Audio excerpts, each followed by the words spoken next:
Hey, what's going on, everybody? Welcome back to the channel and welcome to another Game Informer review in the new year. Since I have not talked to you guys since 2025, I can still say Happy New Year. So Happy New Year. hope it's off to a good start. And I think even though this is actually from 2025, this is a 2025 issue, it's still a good one. So this is issue number 373. And we're looking at Dragon Quest VII Reimagined on the cover. Now for anybody that has watched some of my streams or anything that has featured Dragon Quest VII, I have been pretty vocal about the fact that I am not too big of a fan of this like claymation-ish kind of look for the characters. I like the details, but it's something about the faces and maybe even the head sizes looks uncanny to me. I don't know, but still a cool cover. It just makes me think about the art style and how I don't necessarily disagree with it. Since I'm about an issue behind, given all the holiday craziness, I am kind of speed through this. I have some bulleted notes as always, so I'm probably going to stick more closely to those. So we're starting off with Year of the Ninja by Brian Shea. And I've been talking about this since maybe mid-2025 about the Year of the Ninja, which I think was originally referenced in the Game Informer, and then I started saying it too. I'm like, yeah, Year of the Ninja, because there's a lot of different ninja samurai-esque games that came out last year, and I played a good number of them, so it was a good time. But in my notes here we have Ben Fiquet. Sorry if I mispronounced that. I probably did. The creative director for Shinobi Art of Vengeance says, quote, on the industry side, this surge is fueled by a powerful combination of the nostalgia cycle, driving the return of beloved classics like Shinobi, and the established success of the feudal Japan aesthetic in AAA. Kind of referencing why there's so many more games that are like set in Japan or have influence in Japanese culture, or even just like, having the Year of the Ninja. And I definitely agree with that. There's definitely more of there's been a, I guess, Japan boom within the past few years where a lot of people want to go, they want to experience the culture, even just like getting down with anime and things like that. So it has been interesting to see. David, oh my gosh, these names. David Jamandrew, the Ninja Gaiden Ragebound director, also said, quote, Japan has been trending in a lot of stuff, like everybody's traveling there right now. So yeah, pretty much what I was saying before. They also made a good point about Souls-likes and side-scrollers and other platformers having like more ninja characters in them, and that's something that I didn't necessarily think about before, so it's an interesting observation. But Brian also mentioned that they're not typically like the face of the games, so it's interesting. We had this year where it's like in your face, we're doing ninja culture, or we're talking about samurai, and I like it. I like the change of pace. So next one, I'm gonna kind of just do some brief highlights, is the co-op for the holidays article that was written by the entire Game Informer staff. Just because I played a good number of these, and so I just wanted to give my even more fine-tuned recommendations from their recommendations on things I personally played. So we got Absalom, which I think is a crime that like more people haven't played that game. I played the demo, and I've been talking to my friend D on the Dig channel. I'm like, hey, we need to play through this game. So I am, when we find an opening, we will be checking out Absalom. But just playing the demo, I was super fun, super impressed. We got, let's see, where is it? It Takes Two. Dig and I actually played that last year. Great game, very fun. Absolutely recommend for those that like a co-op adventure. We also got, let's see, where is it? Oh wait, no, I keep confusing It Takes Two and Split Fiction. We played Split Fiction last year, which was also great. I like It Takes Two a little bit better though. Both of them, though, you should give a try. They have a friend pass, so only one person needs to purchase it. Have at it. But Peak, I've been getting a little bit more into Peak. Peak is super fun. It's a game that has blown up via Twitch and people like getting together, climbing the mountains, whatnot. It's cool. I like it. We got TMNT's Shredder's Revenge as well. Really good. I really like this one. One of my favorite side scrollers. The Master Chief Collection is on here. I think it's this one. Yeah. Can't go wrong with it. You get a bunch of different Halo games. My favorite, it's Reach, but 2, it has a special place in my heart because that was the first Halo that I played. And Portal 2. Oh my gosh. Incredible game. I do want to go back to it. Hopefully soon. And then I wanted to shout out this beautiful, like, I guess, spread, article, art. I don't know what the official term for it is. It rocks, though. It's absolutely great. I'm not huge into Dragon Quest. I feel like Final Fantasy got to me first, and I've been saying I'm getting, like, the RPG fatigue, so I gotta go a little bit slower. So we'll see if I can get to Dragon Quest at some point. But yeah, gorgeous art with this article. Really love it. Then we have an ambitious, I don't know where you put the and hilarious at. I just put it, let me just read the way I interpret it. An ambitious and hilarious new breed, a strategy game by Marcus Stewart. So this one was interesting to me because it's from the creator of Binding of Isaac and Super Meat Boy. Binding of Isaac in particular, I'm very fond of. And the creator's name is Edmund McMillan.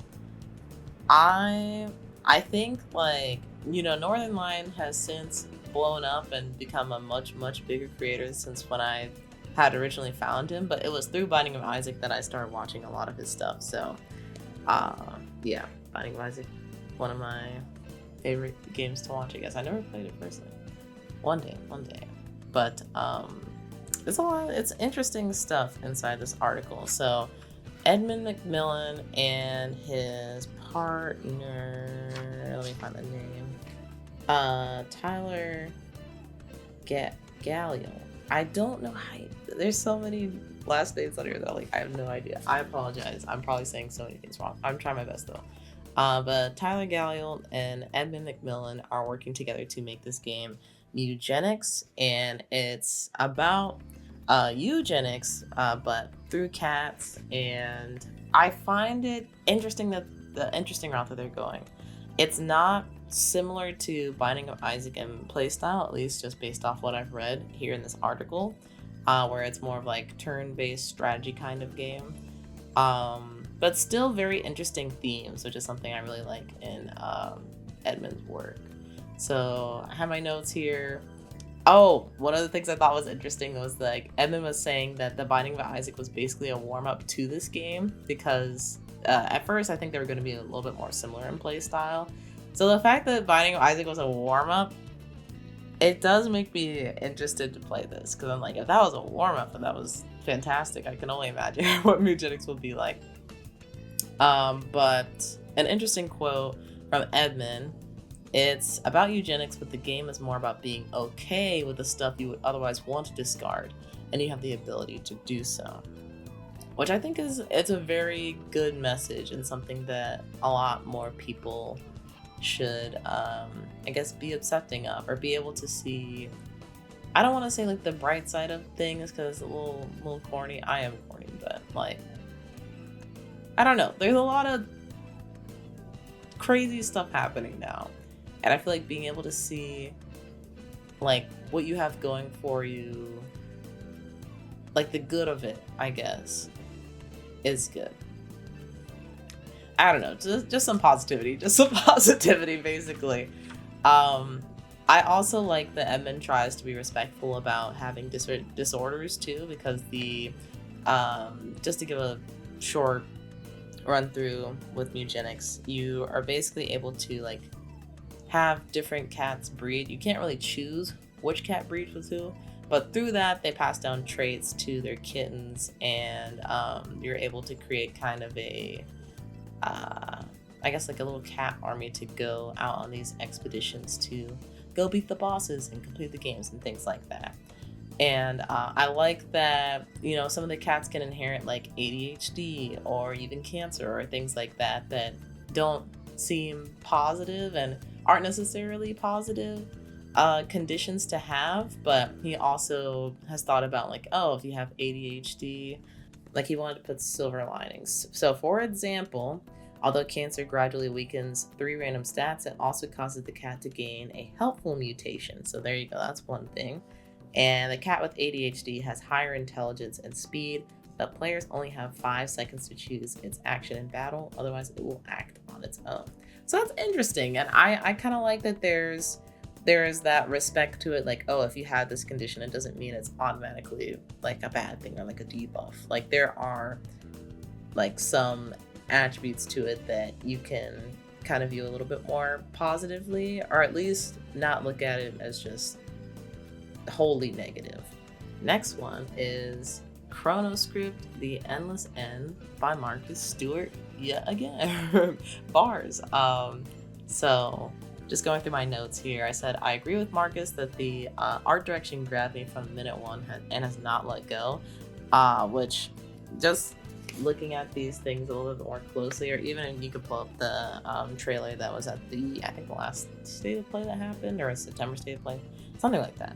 But a lot of this looks hand-drawn, or maybe even is hand-drawn, that's been put into the game. So just a lot of attention to detail, and you gotta be a lot of work to be able to get these textures really pop to make it look like paper that's being used. So that's something I really appreciate, and you know, I'm a sucker for some good art direction. That's how I got pulled into Persona, even though I said, you know, I'm not a super big like turn-based fan, but for that art direction and that story, I was willing to give it a shot, and I did enjoy it. So you know, you never know. But another thing, kind of a familiar premise with getting sucked into a storybook, but I'm still intrigued. It's funny that it seems like these things kind of happen in waves where like a bunch of similar games will happen around the same time, because we had Plucky Squire. That's what it was, the Plucky Squire. So we had something like that last year, and I think there was even another game like Plucky Squire, or similar, kind of jumping in and out of the storybook. It came out last year. So just interesting that these all kind of go out around the same time. But the developer is Deskworks, and they also worked on the RPG Time, The Legend of Right, which also has a hand-drawn feel, which makes me feel even better about this project, since, you know, they have the experience, they know what works and what doesn't approximately, and they're able to build on it and make this, like, I feel like an even more intense kind of hand-drawn style compared to The Legend of Right. So I'm very, very interested to see, I guess, where some of the experimentation lies there with their previous experience now. And last thing is that this is going to be a 2D search action game. So it's inspired by both Metroidvanias and Hollow Knight, both of which kind of concern me a little bit. I'm not a great platformer, as I've mentioned. Games that are a little bit more challenging in the way of Hollow Knight, I have to be in a space. I have to be in a mind space to play those. Be really patient with myself. So we'll see. From what I was reading in the article, it seems like it shouldn't be too terribly challenging, but you never know. Marcus could just be the GOAT, just be very good at games. And then kind of the last thing I wanted to talk about was this Hades 2 review from Charles Harte, one of my other favorite writers for Game Informer. And the fact that this game got a 10 review from Game Informer, which is, like, you know, getting a perfect score for any game, magazine, or publication is pretty rare. So had to note that, of course, and there's even a little article at the end that we'll talk about. But I wanted to shout out Charles for this preview, even though it's like about a page. I really could like feel the excitement and just like how much love that Charles has for the game, and it's like really made me be like, oh man, I gotta jump into this at some point. I didn't beat Hades 1. I'm kind of not great at these games either, but I had so much fun with Hades, and obviously art direction, gorgeous, story is super interesting, and I love Greek mythology. Gameplay was great. I'm just not great at playing these, but I might have to jump into Hades 2 to see what's what, see what is new, because it is looking and sounding better and better when I just hear about it from more people. And then the note that I made is that Charles says the game incentivizes discovery while you're visiting areas from Hades 1, which is interesting. So the main character, Malone, I think it is. Malone starts actually outside of the underworld and works her way back in even deeper, which is interesting. I haven't seen any gameplay for it actually outside of like trailers and things like that, so I'm very keen to dive into this at some point. But yeah, and then moving into the next article, which is a good pairing for these two, I felt, is the Every Game Informer 10 out of 10, which is also written by Charles Harte. Let me find it here. And it's just interesting to look at all the different 10 out of 10s throughout the years. I don't know. It just makes you think. It definitely makes you think. Like, dang, I'm kind of getting old. But one of the interesting parts about this little write-up here on the side is that I did not know that review scores on Game Informer are averages out of 3 reviews. So to get a 10 out of 10 on Game Informer the game really has to impress 3 people to inspire them to get a 10.